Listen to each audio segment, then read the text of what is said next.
Good evening, good evening, good evening, and welcome back to Sooner Intel. I'm your host, Jason Watkins, along with my co-host, Mr. Chris Mason from the Sooners 360. We should have Kchris along shortly, but if you love college football, especially Oklahoma Sooner football, you know you're in the right place. So smash that red subscriber button, like our videos, and don't forget to ring the bell so you don't miss a moment. Sooner Intel. Sorry about that, guys. Later than your ex. Yeah, listen, we were having technical difficulties. I couldn't hear him. He couldn't hear me. All kinds of fun stuff. So we're here. Sorry about that, fellas. Welcome into the show, Mr. Mason. We have a new tight ends coach. It's not Joe John Finley anymore. It is one Jason Witten, future Hall of Fame tight end from the Dallas Cowboys. What does this mean to you? Well, can I be obnoxious for a moment? Please do. I believe someone named Chris Mason was calling this shot for a couple of was calling this shot pretty much for the last couple of months. Up until yesterday, whenever you told us all about Mr. Alabama, Well, Mr. Obnoxious. I was just I lost confidence because all the Oklahoma beat people were saying that it was the Alabama guy. So all right, but just Fair enough. fair Fair enough. enough. I think I think this on the surface of it is a great hire. This is a really very positive move. It's Yeah. weird. It's weird because the Ellis guy just got promoted to quarterbacks coach at Bama. So Ah. that's kind of strange. But I Well, you think said this, he's had multiple. Now he definitely has had yeah. multiple. Oh, yeah. Not that he can't coach quarterbacks. He certainly has that experience, but it's just kind of a strange coincidence that OU went this direction and he shifted jobs. So, but overall, I think this is a good hire. When you if you want to put the Hall of Fame Dallas Cowboy elite Ring of Honor kind of guy to the side and Yeah. just look at what he's been doing lately, he's been coaching for the last 5 years in the Dallas area, high school kids. So he's been coaching this age group that OU will want him to coach at, and his team there. I think their first year they were like 2-8, and then his second year, ever since his second year, they've either been champions or runners up in their district. So he's doing something right, and he's coaching that team up somehow. So I think that's all big. There's a couple of people floating around. I'm not sure how much I trust them, but I think it's an interesting anecdote that said that when Witten was with the Raiders, he was basically functioning as a mentor coach. Wasn't playing that much. He was really coaching up their tight ends. Yeah. Well, and something that I noticed, when he had that short stint as like a color guy, which I don't think everybody felt like he was great at that part. But He didn't what like it either. I saw some things. I saw a lot of things. When they have their pre-production meetings and things like that, where he was getting super in depth with the strategy of the offense and what it was that they were trying to do. And I mean, I forget what the show was, but I mean, I was impressed by the conversation. He certainly was like a second quarterback out on the field that kind of knew everything that they were looking at and what they were trying to do. He was always kind of considered a smart player. Tough was always part of it as well. But I would just tell you that I think that this is. I would probably say maybe it's risky, except for the fact that you still have Kevin Wilson around to kind of help him become the kind of coach I think that you wanted to be. Recruiting wise, I don't think there's anything wrong with it at all. I think that you probably end up feeling or seeing a DeMarco type. There's a bump coming. Yeah, listen, I think that with DeMarco, he gets the attention of each and every running back that they target. Yeah. There's no way that you're a Dallas Cowboys fan or a fan of the NFL and you don't know who Jason Witten is. End of story. Yeah, and if if you don't know, I think he can just say, "Yeah, just Google me." He can do the Signetti line, right? Just Well, if the Google. kid doesn't know who he is, I promise you his dad does. Exactly. Just talk to your dad about it. Got an older brother, ask him, or you can Google me and get back to me. But I think as you said, I think that's an underlooked factor is if there is any adjustment to coaching the tight ends in the college game, Kevin Wilson. Logan. What? What? I don't know, but I think Kevin Wilson can mentor Witten or guide Witten through any of the mechanics that he's missing. And I'm not really sure what those would be, but Wilson can certainly say, "Hey, if you're having any questions about the mechanics of this, let me know. I'll walk you through what we do as what I've how to coach tight end at the college level." Sure, and I think again, as you said, if he was doing that, you could picture John Gruden doing that with him with the Raiders, right? Yeah, Was Gruden already there? I think he was, wasn't he? that's probably right. I wouldn't swear on it, but that sounds correct. Yeah. But anyway, I mean, yeah, and like Logan's saying here, he's already contacted the numerous number one Yeah. tight ends in the 2027 class.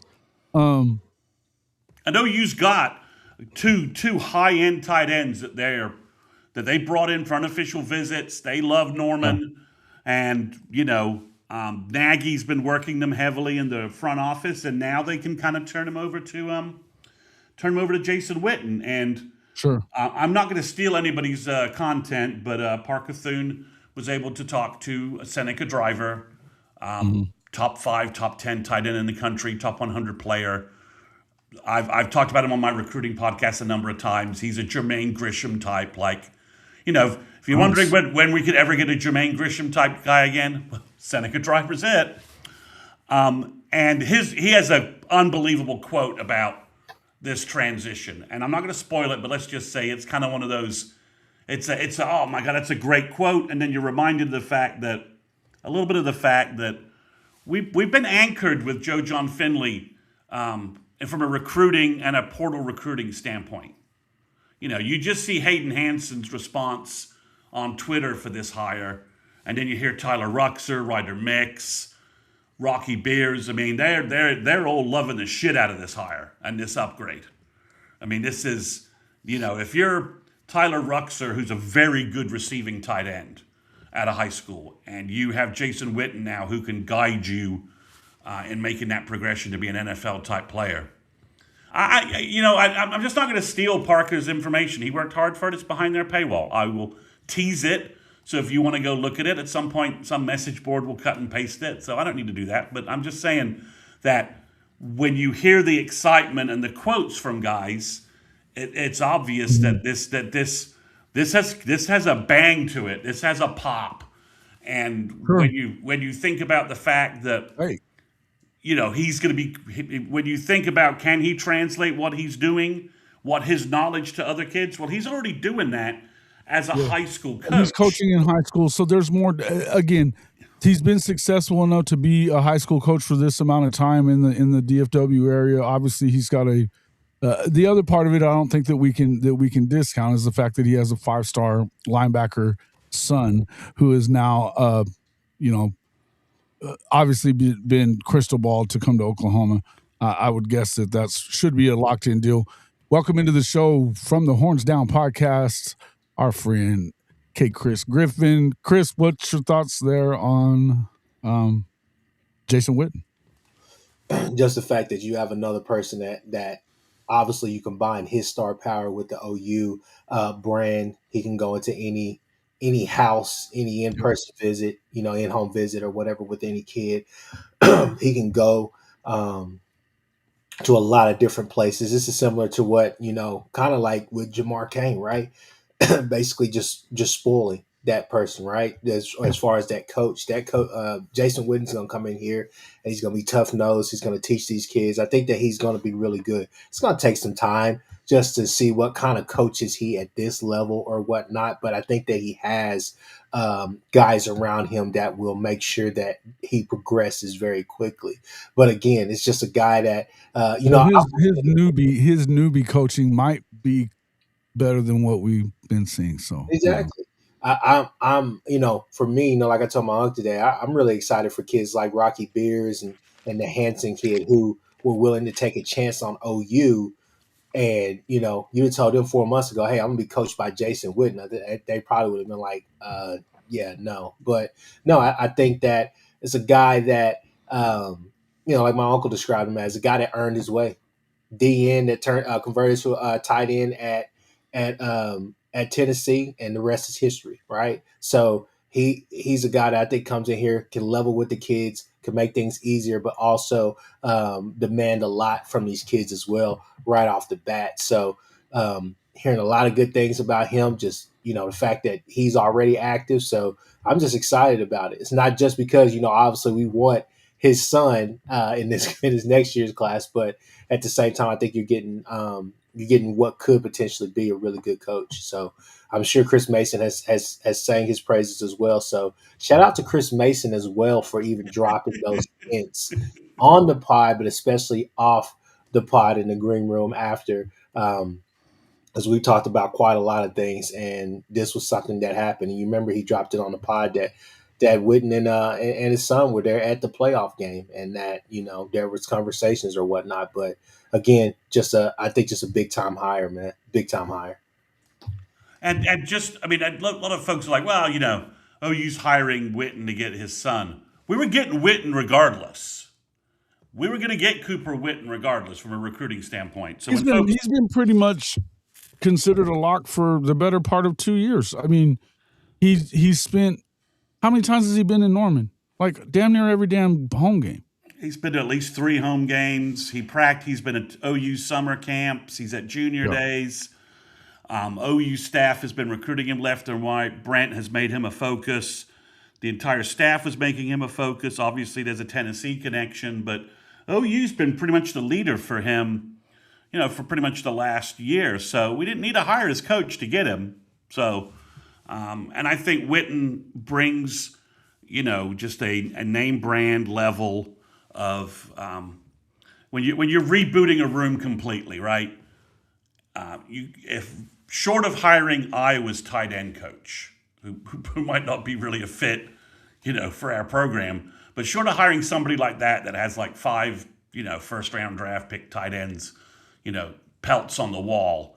Yeah, of course. I mean, short of hiring a guy like that, the name brand value that Witten brings to our room that's been bad is huge. I mean, it's a massive value for us in terms of from that perspective. He gives us some gravitas at the position that was basically dead in the water.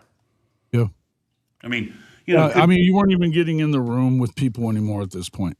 No, you mean Nate Roberts is at Ohio State, Cooper Alexander is at Iowa State. Nate Roberts, who went to Norman North. Yep. Cooper Alexander's at Iowa State, and we didn't get a shot at Lincoln Cure, who's at K-State, and we did get a shot at the Brom kid, who's at Tennessee. I mean, these guys weren't visiting Norman. We weren't a factor in these recruiting battles for regional top tight ends. And I think I think it's a huge move. And we do have a guy on campus who is a superb athlete who they're trying to see if he can be a tight end or not. That's Trinae Washington. He's 6'5", 240. He has speed. He has every elite athlete box he checks it. Well, now we have a guy who I honestly feel like could mentor and mold him into an elite tight end. You just didn't think, you had no confidence that was going to happen with Joe John Finley. I hate being that negative, but I'm just saying what we all think, right? Mm-hmm. And what our fan base thinks. And this change, I think, you're just flushing a lot of negativity out, and you're bringing in somebody who, as you said, there is a risk factor. He's not a 10-year college tight end, but I think at the tight end position, if he was our quarterback coach and he'd only been coaching high school, I think you might be a little more concerned. But at tight end, I think you can leverage everything he has to, and the fact we've got Kevin Wilson, as you said, in the background as a mentor coach for him to help him with any of the technical details that maybe he's missing from a college coaching aspect. Yeah. Okay. Listen, I think that in view of the fact of the guys that you have on staff, with Kevin Wilson being as accomplished as he is as a tight end coach, I mean, he taught Joe John, he taught Jermaine Gresham, among others. And plus being the architect of probably the greatest Oklahoma offense ever. I would say that that's one of those. It's a good deal here, and again, with the recruiting bump that you're going to see, I think that that's just a matter of. I think it was a good move. I understood if they went the other way because somebody that had more experience or whatever like that. But in my opinion, you can't really miss here. I just don't really think that you can miss. Go ahead, Chris. It looks like you wanted to say something. Okay, Chris. You're on. You're muted, I think. My bad. No, I was just piggybacking what you're saying. This is the type of splash move that Nagy and BV would like to make. I think BV is fine without all the cameras and all the rest of that stuff, but especially on the Nagy side of things, I think this is right up his alley. And this is something that I think was probably, collectively heard and, was just like, hey, if it can happen, we can do it. But, why would you not want to go and do it? As much crap as we give DeMarco, and rightfully so, there have been times where the running game has not been the issue at all. Now, can't say that in the past couple of years, but there's been some running backs that DeMarco has had in whatever offense he's been given, the keys to as far as being the running backs coach, where the running backs perform really well. But there are those times. But again, that experiment has worked with him. Obviously, we know DeMarco is DeMarco. NFL DeMarco, OU DeMarco, whichever one you want to say, dude is him, right? But with Witten, I think that it's I don't necessarily think it's a high risk, high reward. I think it's a safe risk, and you just kind of see what you get from it. Yeah, right? it's a limited risk, right? I don't think that it's a huge risk. I think that I start off saying you might classify this as a risky move. I don't know how risky I think it is. Yeah. Yeah, and I think it's just another example. I mean, there's a photo on Twitter of Witten's at OU practice this spring standing next to Nagy, and they're reviewing OU practice. I mean, this is how often Witten was in Norman looking at practice, bringing his guys to practice, So I think there's also a Nagy element of this where he's like, I think from his pro perspective, he's kind of like, well, this makes all the sense in the world.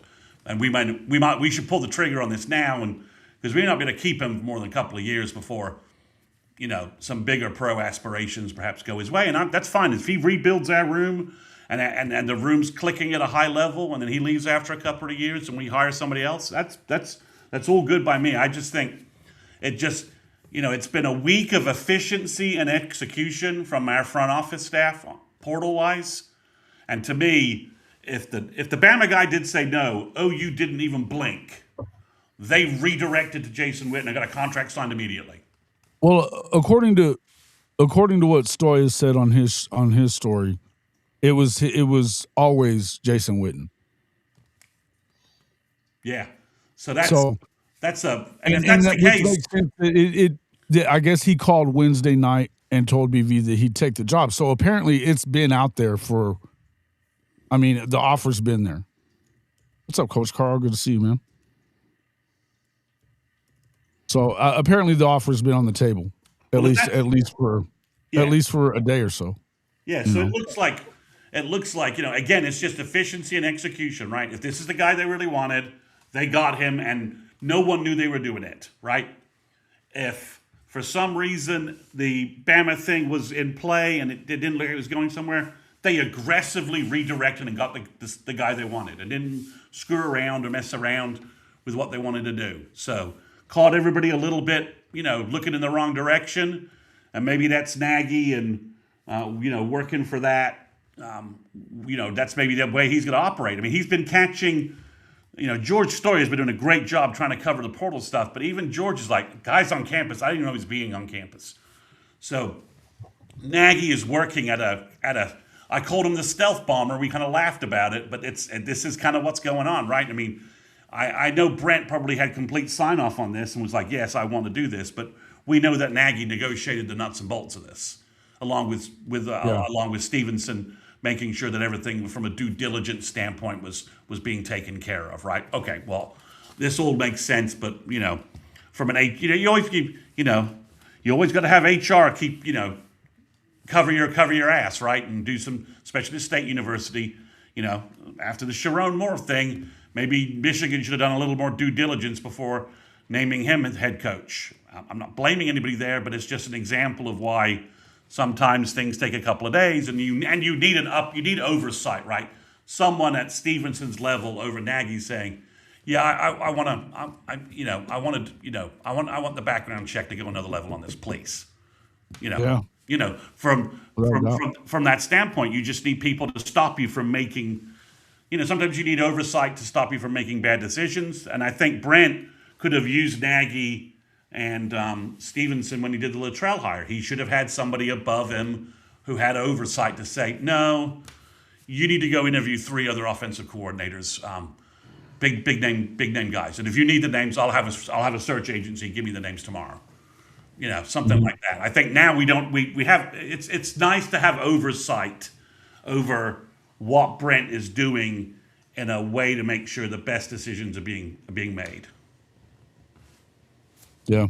And this is another example of, if this was, this is another example. I mean, you can punch. The only thing you'd say is he hasn't coached tight ends on the college level. All right. Joey McGuire, never coached on the college level.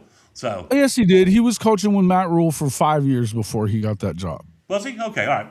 But he jumped from high school. But he jumped from high school to college. So at some point you got to make that jump, right? So it has to happen sometimes. So you coach. You're either a coach or not a coach. And I would go back to that and say I think that he's a coach. He's proven he's a coach. He's been coaching. Which he's not just coaching tight ends as the head coach at a DFW, private school. He's not DeSoto's tight end coach. He was the head coach of a team. Yeah, of a program. So I think again, I don't think it's totally foreign to him. He's played at the highest level. We're talking about a Hall of Fame caliber player. He should be able to show you how to do it. You know what I mean? And again, as I said, watching him in those pre-production meetings and stuff like that, he had no shortage of knowledge about what was going on and what they were trying to get across to the audience, at ESPN or whatever. So I think it's going to work itself out. Welcome into the show, Goated, No Faking Sports, Mars Jams. Dave's here. Let's see, Chuck Kearney, James Thrice. Folks, everybody who's coming in, Legend, My Gun Sweetness, Jimmy Satterfield, all you guys, appreciate everybody for coming in. Make sure that you are sharing the channel. Make sure you're liking all 3 streams here as well. No Faking Sports, welcome in Scott Walker. We'd appreciate that. I am right around 100 away from 5,000. Damn, it would be good to get to that 5,000 mark, man. That's a big mark. One of those benchmark spots that you just can't wait to hit that point. So appreciate everybody that's here. Mars Jams, Brandon Snake, Neelio, all our guys. As always, Sooners to win. Yeah. Listen, continue about this heater. We talked about this yesterday on the morning show, Mr. Mason. I know you guys had another one last night. You guys have been rolling every night for about a week. So shout out to you guys for all the portal intel that's been going on. What are we hearing today? What's the news aside from the Jason Witten hire? I mean, and I think that obviously helps with the 2027 class with his son, but what else are we talking? I mean, what else are you seeing, and what are you expecting? Anything more here in the last week or so of this thing being open? OU's got a couple of offensive linemen they're trying to bring in. I think OU's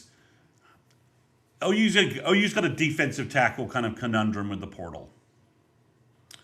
From that aspect, Marcus Strong ended up at Clemson. which I found very interesting from that aspect. I mean, if you notice that I don't mean this in the way, but the players we consider that have hit the portal that OU doesn't need any longer, they're finding good landing spots, much better than the last group of OU players who left. You remember when sort of Brent in 2023 kind of cleaned up the roster, and we were losing kids going to like Texas State, Tarleton, and just dropping a level. I mean, Tatum went to Michigan today.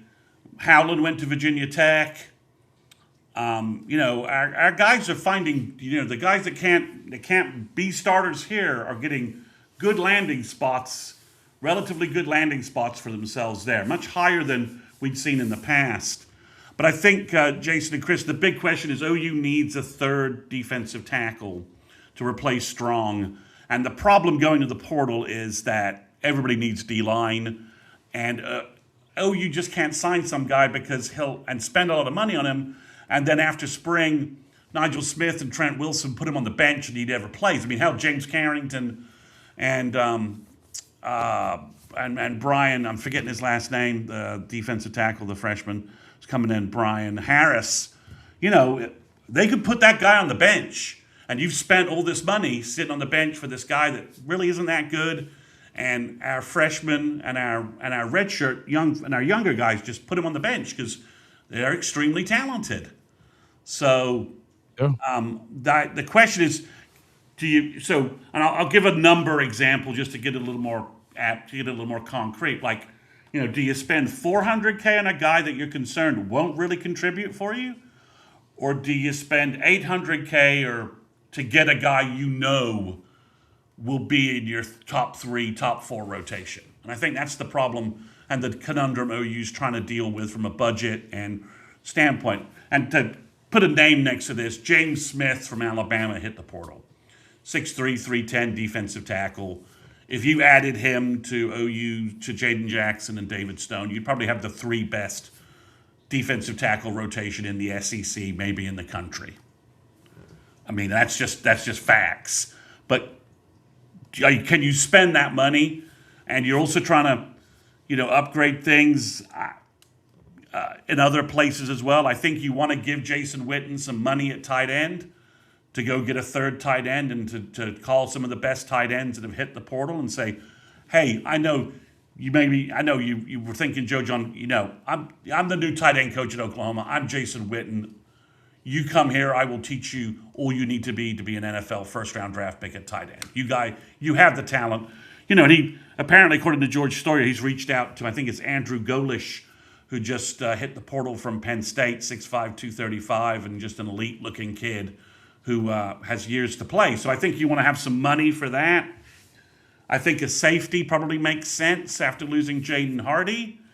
And I think a linebacker probably makes sense as well with losing Sam Mosigo and no real information if you're going to get to keep Owen Heineke or not. So, Chris Mason, we better get Heineke. If the NCAA is allowing NFL or people who attended NFL camps. Well, it was an NBA camp. It was an NBA camp. No shit. No, he attended a NFL training camp. That he did. He was in a training camp. I thought it was an NBA training camp. No, he was. I think he was like maybe a 2A or G League player or whatever he was. But he attended the Chargers training camp. Okay, I mean, yeah, you're right. It's ridiculous, and he needs to sue. If not, so yes, I think that's already something that's in the works. What bothers me is that they're taking so long to go onto this waiver thing, and there's only a few days of the portal being open left. Yeah, so I mean, even if you're gonna say no to him, then you ought to make it to where and like, because there's going to be not just Oklahoma that would be targeting a guy like this. Yeah, I mean, I think or targeting another tight end at the worst. You know what I'm saying? Yeah, not tight end, linebacker. I'm sorry. I think you're all linebacker. right. I'm still stuck on tight ends. Well, we finally can talk about tight ends about adding tight ends without someone saying, but Joe John Finley won't develop them. We can now end that caveat required every time I tried to mention a tight end recruit Oh, someone would always say in a comment, well, until Joe John Finley leaves, it's kind of pointless signing a tight end. Okay, now I don't have to deal with that crap any longer. I can actually talk about tight end recruiting. Is there something you feel like you need to get off your chest there, Mr. Mason? I just got rid of it. I got rid of it. I mean, it's a little bit like EJ right now, right? Every time we mention a high school tight end, a high school wide receiver, OU's looking at, someone's always going to bark back at me in a comment. Listen, if you start writing country songs about tight end coaches and shit like that, I'm going to worry about you. So, well, I won't ever do that. But it's a little bit like EJ right now, right? It's a little bit like EJ right now. If OU OU got Jaden Petit, and I'm trying to say that how good Jaden Petit looks, and someone doubtlessly, when I do that, will put a comment up saying, well, it doesn't matter because EJ doesn't play freshman. Okay, all right. So, all right, get it off your chest. I'm getting rid of that. Hey, Chris. It's sometimes live streams are live therapy, so that's all. That's good. But yeah, I mean, well, it's Jermaine Grisham, Brandon. But yeah, I think that's obviously what your goal is. You want to get Joe John Finley shot my dog is a good working title. There you go. Joe John shot my dog is a good working title. But yeah, Chris can help you with that. But I think they're resetting a little bit. They've got a couple of offensive linemen coming in. I think they're kind of having some internal talks about where their wide receiver numbers coming in, because I think Giovanni Gibson leaving. Owen Long just committed to Arizona State. That's kind of a problem. Let's hope we get Owen Heineke, because that's who we would have liked to put there. Thanks, official Boomer 580. So I do think wide receiver is an internal debate, because Nagy's obviously. I've repeated this a couple times. Nagy wants high school wide receivers. He's paying NIL money to be playing and developing. And that statement was clearly distilled back to Emmett Jones in the post-Bama review sessions with the guys. Same thing on DeMarco Murray. We want our running back. We want a running back roster. We don't want to get down to 2 running backs. Same thing for DeMarco. We're doing everything we can to upgrade the running game. We need running backs to make a jump from their freshman and sophomore years. Right, and they've got. I think that we should be good at running back, right? With your freshmen that you've got coming in, and now you've added the kid from Colorado State plus the 2 that are in there. You've got 5. We should have enough. Should we not? Yeah, we've got 5 guys to play. Again, we'll see if some other running back floats at the second half of the portal. I think that's a possibility that some guys think they're going to get RB1 money elsewhere, and they're going to find that they don't have it. And maybe they decide that they want to go to OU, or OU contacts them and say, we got RB3 money for you. You can come to Oklahoma, go to spring ball, grab our starting spot if you work your ass off. And then all you got to do is defend it in the fall when Blaylock and X-Rub get healthy. Because I think Blaylock and X-Rub, if you're legitimately running, in spring, I would expect those guys to be in like orange shirts, green shirts, and doing just light running stuff, right? Knee injury and shoulder injury recovery. They don't need to be in any Oklahoma drills, this spring. That's not what we need. And force feed the reps to Hatton and Walker and Devont. But if somebody else, some other feature back says, well, I can beat those guys out. Well, you got all spring to prove it. And then all you got to do is back it up in the fall if you seize the job in spring, from that standpoint. But I do think there's some wild stuff going on in the portal with Texas. There's a lot of Texas top-end freshmen, sophomores hitting the portal. It's very odd. There's a lot of there's like the lunatic fringe rumors about Texas, and then it's starting to drift to less and less lunatics. Hey, listen, I would just be real, and Kchris, jump in here on this one, because these guys there's some problems. You're starting to hear them talk like, about how I don't know why we would want to spend this money. This sounds like a football program who's starting to get donor fatigue because they haven't gone and won a national championship, and they came into this season with the number 1 ranking, and they didn't even make the playoff.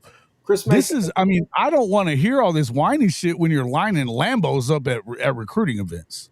Kchris Mason, did I not mention that last night? Jason's exact point as You far did. as there was talk about Wingo, Colin Simmons, and some of these kids, and I cannot wait for somebody to say that I'm lying. That is perfectly fine. This was all over everywhere, boards and boosters alike. People were actually saying this stuff. Maybe. Well, I don't know. All I know is this right here is that there were issues or whatnot as far as NIL. Not necessarily that Texas doesn't have the money, but Texas doesn't want to spend the money because they're getting the same result, right? It was a bit of fatigue from we made the semifinals. What is it going to take? Is it just going to be the same thing every single year, right? But Right. I will say this right here. Now the angle, now the news is that Texas is tired of paying money for future development of the sideline grass, and they want production now, current production. So they're Except swinging. that they're missing out on all these portal targets that they don't want to pay for. It's not that they're not even trying to pay for it. I think that I do believe the word that's going around is that a lot of these kids are using Texas as the leverage to stay where they're at and get more money. Right? They're in a good situation. Why would I leave a good situation to go there? Right? So it's one of those things where it's a lot of confusion going around. I don't know what's going on. There's the lunatic side, and there's the calm side, and then there's the this. But the calm side, they may just be as crazy as the lunatic side because you're sitting there saying, why there is no way that Sark is going to gut this team like it's what is happening, not keeping all the continuity of this team. You could say, oh, these pieces, this, and that. These guys were young guys, right? Yeah, you graduated some guys, but these were young guys. I mean, the Umazulu kid they're losing was a productive redshirt freshman defensive end for them. I mean, the French kid was a 5-star wide receiver, and maybe they Yeah, cut I mean, his we're talking about NIL. He cut his NIL, but it's messy. And then you keep hearing the Falcon stuff just is like firing away left and all over the place. The Raiders, Miami. it's all firing around all over the place, and so they're having a weird off season. I mean, it's the Chappelle meme, right? You hate to see it, but you love to see it. I They mean, it's You love to see it, but you love to see it is they better. it's a must. They cannot leave this portal cycle without having Cam Coleman as a Longhorn. they Like can't. It's a bit abject failure, failure. and it looks like No they doubt. And I mean, may they're even losing. They go and get a new defensive coordinator and why I have no idea because they've been carrying Sark's ass for 3 years well, on the defensive side of the ball. That's a fact right there. I know that's a fact. I'm aware. I'm just saying they've been carrying that, but now you bring in a guy like Will Muschamp, and all of a sudden you're losing guys on that side of the football too. And I think that there's more smoke than there is. I mean, there's more than just smoke here. There's a lot of fire going on. And are we seeing fatigue to the point that because they don't believe in Sark anymore? Is that what this is? I don't know, but you're talking about I mean they should be primed for a big season, right? But they're not. I mean they're not doing anything about. I mean they're To hear the fan base tell it after the way they kind of beat up on Michigan at the end of the game, they're coming into the season hot and ready, be ready for us to be number one again. Yeah, I mean it's essentially. I mean, and it's a mess. The defensive coordinator thing was Sark threw PK completely under the bus when, as you said, Jason, accurately, his D was holding the bag for them. I mean, completely. I mean, they had a terrible offensive year for the most part. They were lucky not to go, 7-5. I mean, they pulled out the Kentucky and Mississippi State games from like nowhere, really. It was really only Kentucky and Mississippi State giving those games away. From that standpoint, it's a mess. And then you got the pro stuff, and you're hearing that Sark doesn't like NIL that much, and it's all going very, it's all going pear shaped. I mean, and then if Sark goes pro, and there's enough pro jobs out there, and somebody will hire him because they think he'll be a good pro coach. I mean, we know that the pros will kind of convince themselves of anything. It's a mess, and then they're two of their biggest portal acquisitions are defensive tackles who are 390 and 360. And one of them is like a freshman, and he enrolled in Austin. He was 295, and now he's 360. And I don't know that that's a positive, a positive move there at all from any standpoint. And then the Arkansas kid's like 380. As a Texas poster said, he's 30 pounds away from being overweight. And I don't think those guys that works. So the Michigan guys, both the Michigan offensive linemen went to Austin and then went running back to Ann Arbor. They never got Isaac Brown or Jaden Bow on campus. The Florida defensive end, Jaden. No, they lost Jaden Baugh and that defensive end, and they were freaking out on High Top last night about that happened while their stream was going on, and they were even throwing the horns down and stuff at the end of the show. I mean, this is how excited people are in the SEC right now to see them fall on their face because of all this shit they talk, and because of all this, looking down your nose at, we got all the money, we're gonna do all this, blah blah blah blah blah. Look, make no mistake, there's problems in Austin right now. And if just like James is saying, Sark doesn't like the NIL. Bullshit. He's always loved the NIL. And again, we're talking about they've got Lambos lined up on both sides of the entrance to DKR, but just about for every recruiting event and all that. Yeah, it's just ridiculous. Recruiting event they've had in the last 3 years. And now all of a sudden we don't want to hear about it.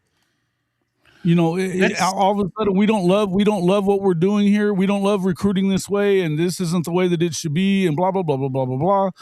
Hey, look, you play the game. It's not supposed to be easy. Number one, I mean, we've said this to our own fans a million times. It's not supposed to be easy, but it ain't never going to get cheap again. And this idea, Chuck, I don't agree with you on that. College football has been destroyed. Go look at the viewing numbers says otherwise, big guy. The viewing number says otherwise, and the amount of money being dished out to all these big conferences says otherwise as well. So, you don't have to like it, but you better get on board or just stop watching. Yeah, I mean, you're right, Jason. It's not going the other direction, right? It's the genie's out of the bottle.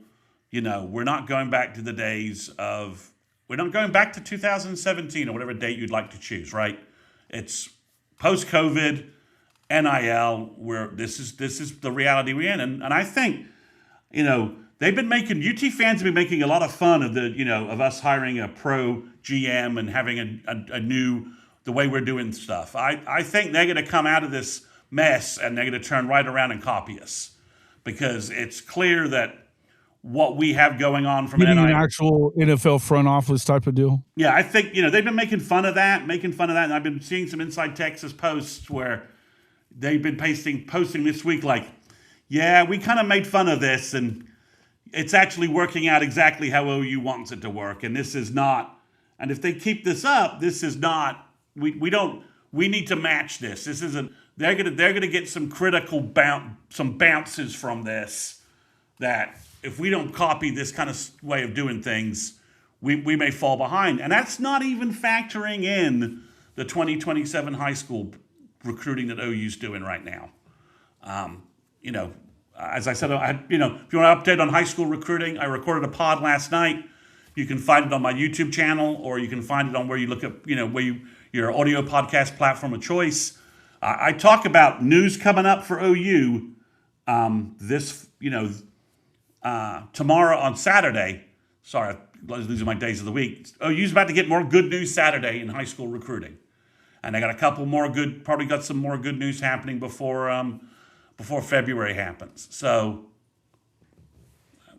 yes, you beat us. I believe we're aware of that fact. It's such a snappy comeback they have done, and it's such a snappy comeback. Yeah, you beat us. Congratulations. Snappy retort, buddy. Snappy retort. Let me throw that in there. You know, Just there for you, bud.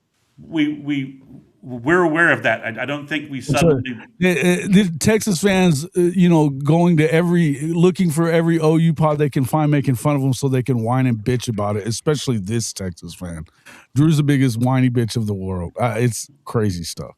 But yeah, I the think other guys, at least, the other guys are funny and all, at least. This guy just comes in whining from the second he pops in. I think it's more that we're surprised they're having such a weird run of news, right? We kind of expected they were going to load up on the portal and get ready for a run because Arch seemed to be a little bit better at the end of the year. But then they changed defensive coordinators, and then they're losing personnel left and right, and there's all these complaints that they don't have any money. We're just doing a status check here. I mean, same thing about Bama. Bama seems to be going through some kind of. They're having some really weird issues. I mean, Horton just hit the portal, so I don't know if that's because they're trying to funnel money to make the last one.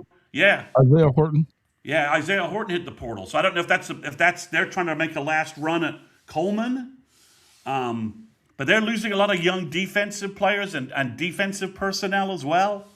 It's a little bit strange, and it's like it's a little bit. It seems like DeBoer doesn't quite know what to do with the roster he inherited, and he's kind of sloughing off players left and right, and kind of wants to get his guys in. And I think that's kind of problematic from a defensive standpoint because I think he was left with good defenders. I'm not sure he's adding great guys. I mean, he's getting wide receivers and quarterbacks and stuff like that. But yeah, it's across the country. There's some weird portal entries. Michigan continues to lose players, and they continue to add Utah Utes.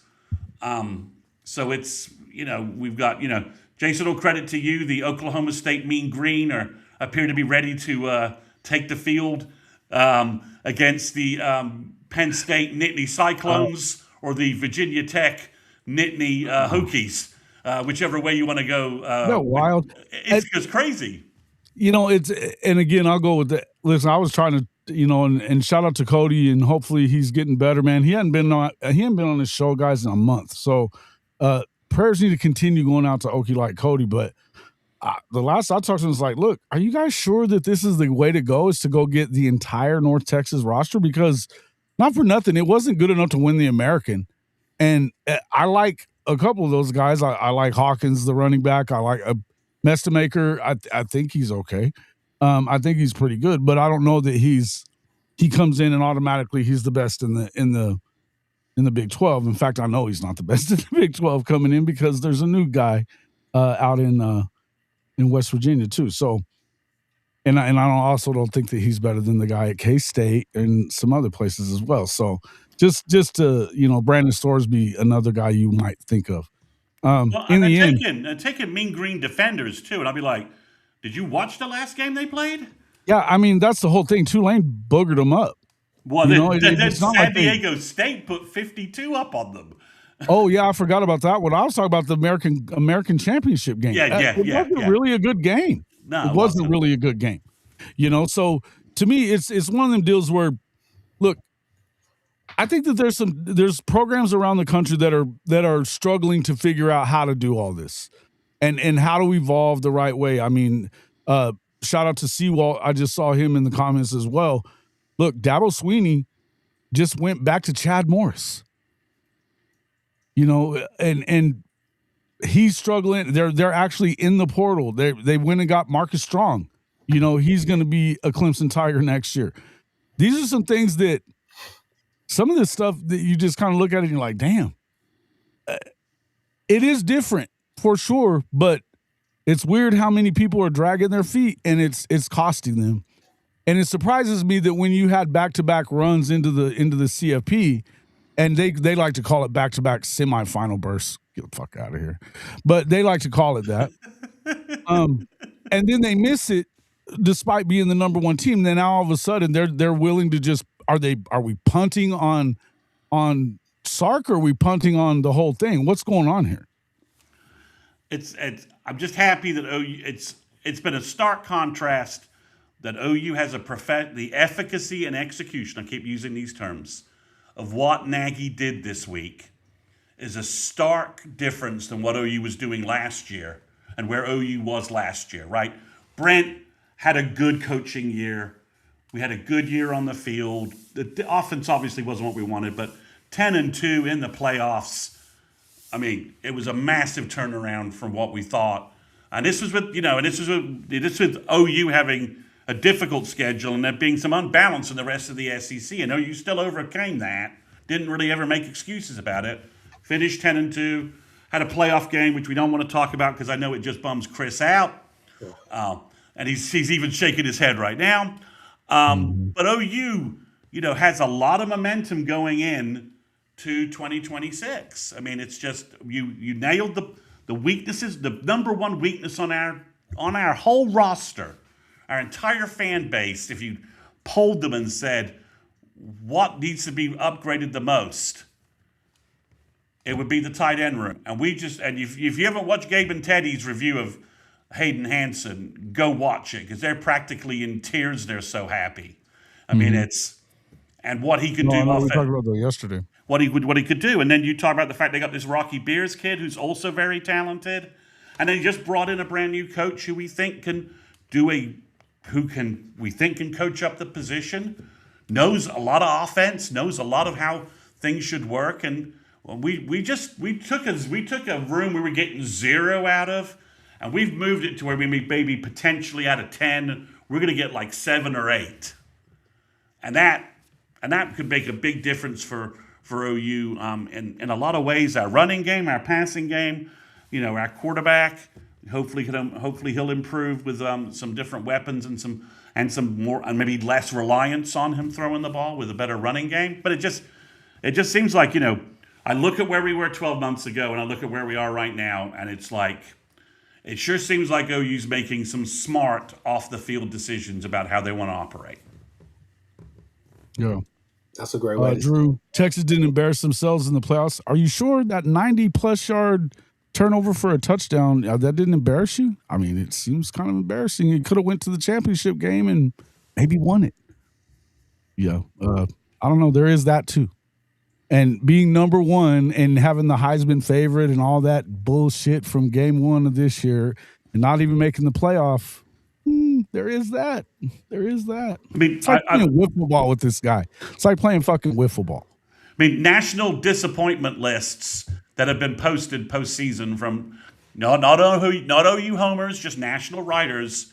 It's pretty much Clemson, Penn State, and then Texas.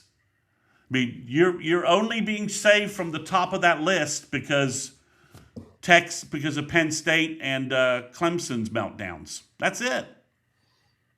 Mm-hmm. Shout out to Drew. Got a new podcast, I guess. Drew England. Welcome in, Drew. Just coming in to promote, huh? Appreciate it. All right. Cool.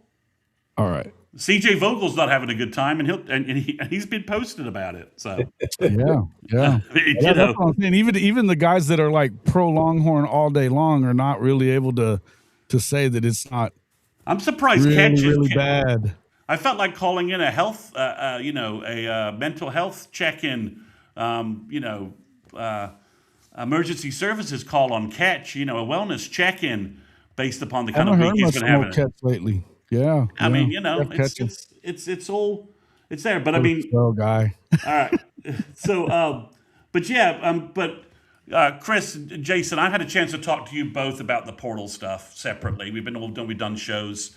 Is there anything that you guys want to, any player that you're just like, you want to kind of, maybe talk to each other a little bit about, sort of the strategy thing that changes? I think to me, it's Hansen and Beers that are going to be, that's where I see the big upgrade.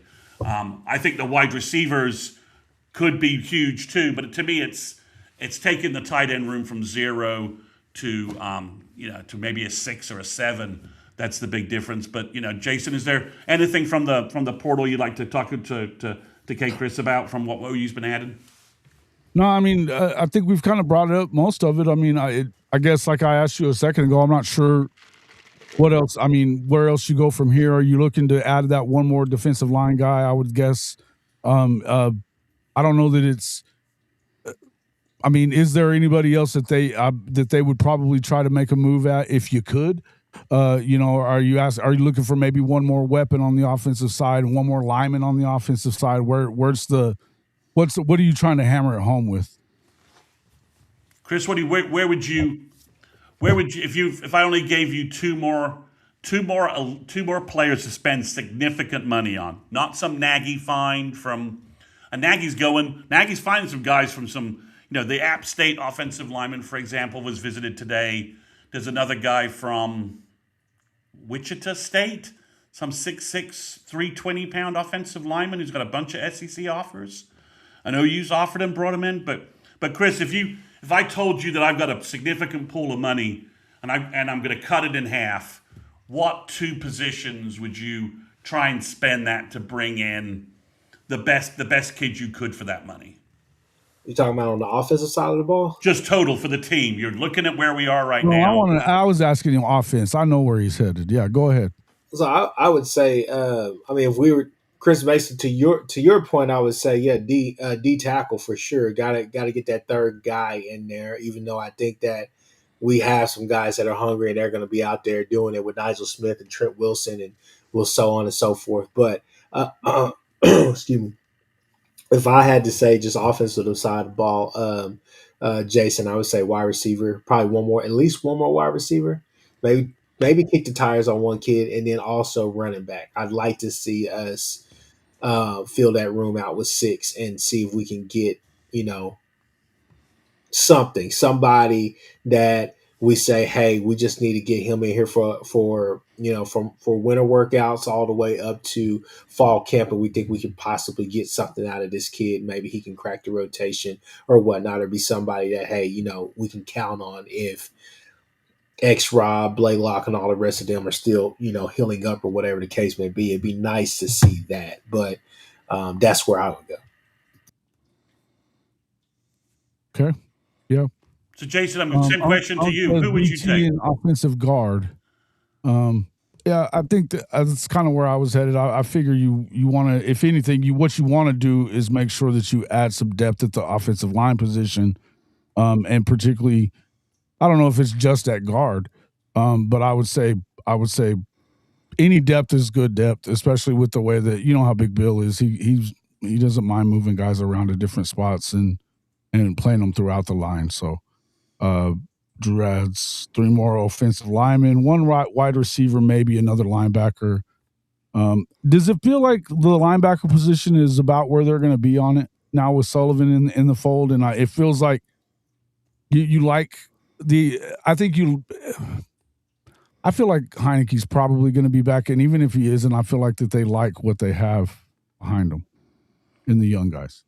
They like Nesta a lot, so they kind of viewing him as maybe having a Taylor Wine kind of breakout season. So I think that's the case, and then you've got Sullivan and Kip as kind of your as your primary. So the only question is, if you don't get Owen back, who's your 4th linebacker in that rotation? And I think that's where I would like for them to add, and it doesn't have to be spend a lot of money. Find a value linebacker you can with maybe a couple of years, plug him in. And then, but we don't know how they view Taylor Wine. Where is he going to be? Because he's also got some experience. You can put him at will linebacker and at Cheetah. Sure. So, I don't. That's something to figure out. In Satana, though, is that still? They feel like that's a done deal, and they just haven't announced it. What's going on? I think it's a done deal with Kip. I think Satana's just still a little bit. He's definitely leaning to coming back, but his agent's getting probably. We know that the agents are kind of getting told what they want to hear from various sources right now with some mock drafts and some stuff. I think he needs to return. I think he needs to look at Zachariah Branch entering. Yeah, he did throw. Carson Black did throw his first pick of the game. Carson Black. I do think that's I think he should look at the fact Zachariah Branch just went in the draft, and Zachariah just took any chance he would have ever been in the first round pick. because I think Branch is going to like combine the crap out of that, and he's going to post like some ridiculous, 4.3 sub 4.4 kind of time, which I'm not sure. And Satania can be there too, but I just think Branch has a little more, just has a little more wiggle, just has a little more explosiveness than what Satania showed this year. So I think it's possible that Satania is ruminating on it a little bit, or his agents are saying maybe we should make a move. Maybe we, OU just added 2 receivers. Maybe you're gonna get the ball less. We'll see what happens there. But I think OU believes they're going to work through both of those issues, and they're coming back. So the key question then is Owen Heineke at linebacker. I mean, Marcus James, somebody asked about him. He's a wild card, right? He redshirted, he enrolled late. He hit spring, and all of a sudden he's picking up linebacker. Physically, he may be the best linebacker on the roster.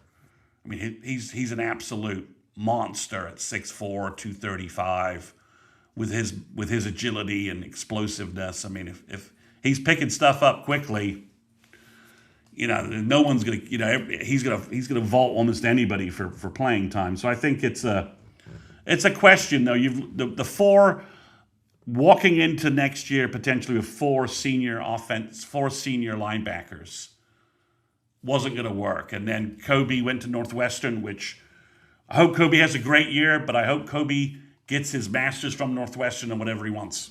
So he's got like a year and a half to go get a master's at Northwestern. That was a surprise. I think everybody obviously automatically pointed to Texas Tech, but now all of a sudden I don't necessarily disagree with the move. It's a great move. I mean, he's a run stuffer. Northwestern wants to get into rock fights with people in the Big 10. Well, on top of that, they have one of the best journalism schools. Maybe that's where he's headed. It's a fantastic education. And he's graduated from OU, so he's getting he's enrolling in a master's program, and Northwestern's graduate programs are phenomenal, just in general. You could do worse. You could definitely do worse. You could do a lot worse. So I think Kobe did a good job, and Sam O just once they got Sullivan, I think he saw his playing time and snaps decrease, and someone's going to pay Sam O a lot of money. He'll be starting somewhere in the Power 4 this fall. I mean, he will be once he hits the portal officially. But it's just I think they need this whole Heineke waiver thing. You just need it resolved one way or the other, right? Can we get an answer on this? And I swear I think Heineke may just say, screw it, I'm gonna go to the Senior Bowl, prep and get ready for the combine, and go be a second, third round pick. Because Miami almost put that game away right there with the interception and just blew it. So yeah. That was, oh my gosh. Yeah. What a great game. We're missing a pretty good game. Anything else you guys want to talk about, or we good? We've been going for over an hour. Yeah, so Chris, you think Miami, we both chose Ole Miss pregame. What do we think about tomorrow night? I'm going to go with Indiana over Oregon. I'm going to go with Dan Lanning. I'm going to say he definitely wins whatever line race he's going to win before the game. I think that I think we're going to get it done. And it's a good game. I think it's a good game. I think that talent-wise, we've talked about this before. I think talent-wise, I don't think it's a question who's better. But when you start looking at what Indiana is, how well they're coached, but how much experience these guys have playing football and how efficient they are, it's tough to pick against them, man. I got to go with Indiana on this one. And it's tough to do. I'd like to see Oregon win it because I'm kind of sick of it. I feel like, I guess the reason I want to see Oregon win it is because I think either team that wins tonight can beat them easier, I guess. Okay. I'm sick of the Big Ten talk. Really sick of the Big Ten talk. So, well, it didn't help that they took Bama to a just they I mean, that's all right. I mean, look, I don't think any SEC fan of a program aside from Bama has a big problem with seeing Bama get the shit beat out of them because we've been watching them win for a while, right? That's certainly true, but I think you're right. I'm sick to death of this Big Ten bullshit because they're talking about their bowl records, which nobody gives a shit about. But never mind the fact that their bowl record is bolstered by a bunch of G5 wins. You know what I mean? I don't want to hear about it. It's just it's a lot of smoke and mirrors and bullshit stuff. And so them winning a third straight championship is not what I want to see. And the other part is that they talk about, well, you had 5 teams in and you only got the 2 teams left that are playing each other tonight. Well, that's because you've already had, leading up to this, you had 4 meeting each other. You've now 4 of the 5 have met in this playoff. So, you're knocking each other out of the game. So I don't really want to. I don't really want to hear about all that stuff. It's just getting stupid at this point. I tell you what, if you want entertainment value, Ole Miss Oregon would be an old-fashioned entertaining shootout. Shit, yeah, it would be, because they both throw amazing balls. They both are. Yeah, listen, I think that they're the best quarterbacks. I know you got the Heisman winner in there. I think he's efficient. I don't think he's great. Yeah. But I just think you watch them and you could see, Chambliss goes on a heater and Dante Moore is spinning the ball, and we could have a classic shootout final. I mean, I think that's it could be. We've got a 4th down situation here. I mean, oh man, you're ahead of me. So, sorry. So, Kchris, and you got anything else? Any other words of wisdom for us about this big week for OU? Nah, man, just excited about the prospects, man. We have a chance to walk in. We're going to walk into next season a top 10, probably a top 10 team or so, and I think deservedly so. I think that it's just now time to go and put in the work. But we're not done yet. I think there's still a couple more moves to be made in the portal. But once that's done, then we can kind of, focus in on this team, what's going to happen and what you're going to be able to do. But they made some big time additions in the portal because they went out there and they got what I've been saying. If you've been watching our recruiting pods, they got some keys to unlock this offense, I believe. So it's really, it boils down to, we could talk about all day. It boils down to Mateer and Arbuckle, what they want to do. But at the same time, it can be a lack of trying, because Nagy is going out there and getting guys. And I think that the shift in the mindset that Chris Mason has been screaming about this entire time, which is develop your young wide receivers, develop your young guys. I think that I to hear a lot of that shit going on, because he's, you're hearing that he's kind of sick of, paying a lot of money for these wide receivers out of high school and they never get on the field. Yeah. I would agree with that. The other thing I would agree with, I think that he's shown, look, if you're not finding a way to make what they've done in the portal matter, which is sitting down with Kevin and Buck and those guys, and let's find a way to run the damn football. Yeah. And because if you're not noticing, the teams that are left run the fucking ball. Yeah. Yeah. I mean, I think all those. So I'm definitely with you, Chris, about all that. And one last thing for you guys. OU offered a 2026 kid today. Yeah. So OU's not done with high school recruiting. So I've been telling everybody that the past several years, Brent has basically ignored the February signing day. That's the last chance Nagy has to update or improve the roster for 12 months until December signing day.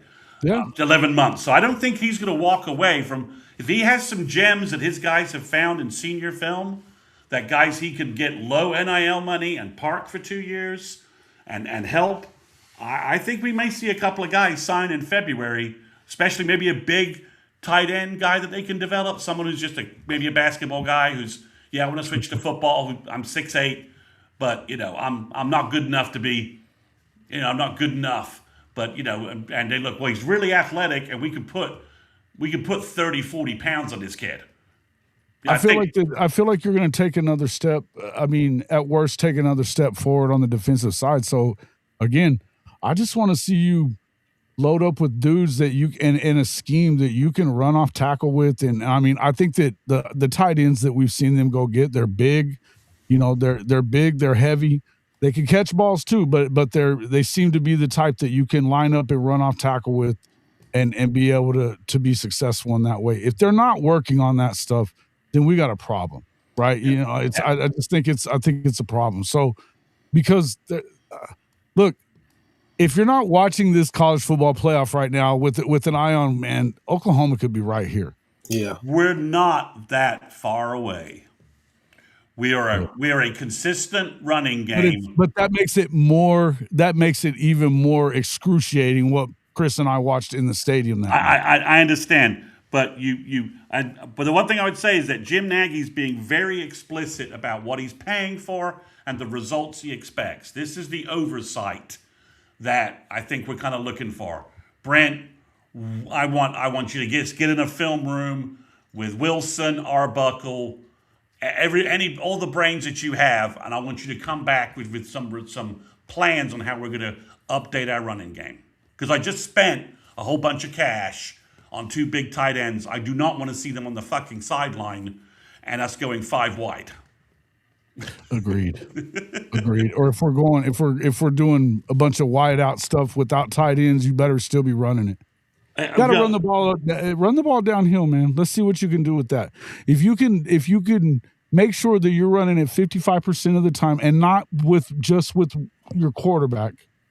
Right. If you have a run game that you're a 55% of the time running team, you're going to help your quarterback by doing that too. Yeah, you're going to help your quarterback. It doesn't hurt anybody, whoever he is. But yeah, I think that's the. But like I said, I think we may see some Cowboys. I'm kind of with you there. I cringed a bit when he said that. I did not say those words. I did not use those words. Yeah, you kind of did. You know, synonyms notwithstanding. Synonyms notwithstanding. We are increments of measure closer. No, sorry, we were increments of measure. We don't want to hear that shit. I just muted you for a reason. All right, you can unmute. I'm just messing with you. All right, guys. Anything else you guys want to add there? I'm just fucking with you, man. No, just if you'd like to watch an old school hat day recruiting announcement, watch the Navy game on Saturday. May see 2 of them, 2 kids reach for a hat, and I don't know what hat they'll reach for first, but the hat they really mean to choose should be Oklahoma.